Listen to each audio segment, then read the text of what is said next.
Hi అండి, అందరూ ఎలా ఉన్నారు? బాగున్నారా? నేను కూడా బాగున్నాను. ఇవాళ మరో మంచి రెసిపీతో మీ ముందుకైతే వచ్చాను.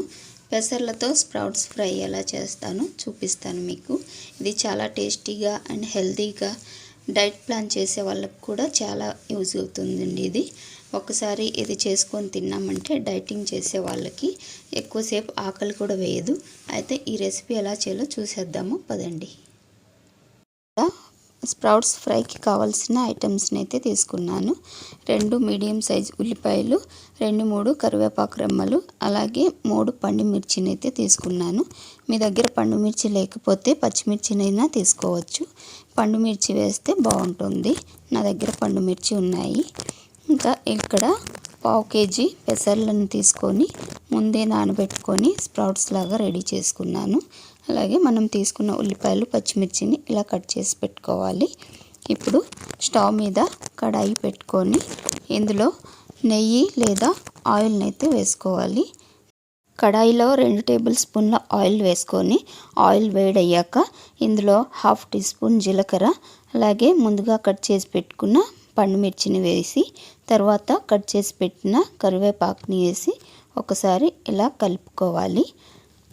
ఇప్పుడు కట్ చేసి పెట్టిన ఉల్లిపాయలను కూడా వేసి ఉల్లిపాయలని లైట్ గోల్డెన్ బ్రౌన్ కలర్ వచ్చే వరకు వేపుకోవాలి. ఎక్కువసేపు వేపుకోకూడదు. ఇప్పుడు లైట్ గోల్డెన్ బ్రౌన్ కలర్ వేపుకున్న తర్వాత ఇందులో 1 టీ స్పూన్ ఉప్పు వేసుకోవాలి.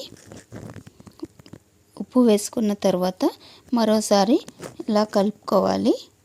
కలుపుకొని మనం ముందే తీసుకున్న స్ప్రౌట్స్ని కడిగి 2 సార్లు శుభ్రంగా తీసుకోవాలి.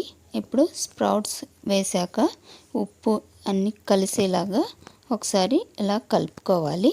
కలుపుకున్న ఈ స్ప్రౌట్స్ని 2 నిమిషాలు మూత పెట్టి ఉడికించుకోవాలి. స్ప్రౌట్స్ని 2 నిమిషాలు ఉడికించుకున్న తర్వాత ఇప్పుడు మూత తీసి ఇందులో 1/2 టీ స్పూన్ కారం వేసుకోవాలి. మనం ముందే పండుమిర్చి వేసాం కాబట్టి 1/2 టీ స్పూన్ కారం వేస్తే సరిపోతుంది.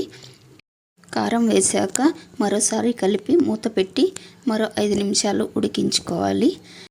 నా రెసిపీ కనుక మీకు నచ్చినట్టయితే వీడియోని లైక్ చేసి, సబ్స్క్రైబ్ చేసి, షేర్ చేసి పక్కనే ఉన్న బెల్ ఐకాన్ని ప్రెస్ చేయండి. 5 నిమిషాల తర్వాత మూత తీసి ఇందులో 1/2 నిమ్మకాయ పిండుకొని ఒకసారి బాగా కలుపుకోవాలి.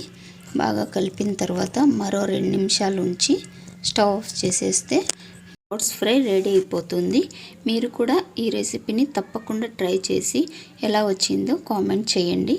రెసిపీతో మీ ముందుకు వచ్చేస్తాను. అంతవరకు బాయ్ అండి.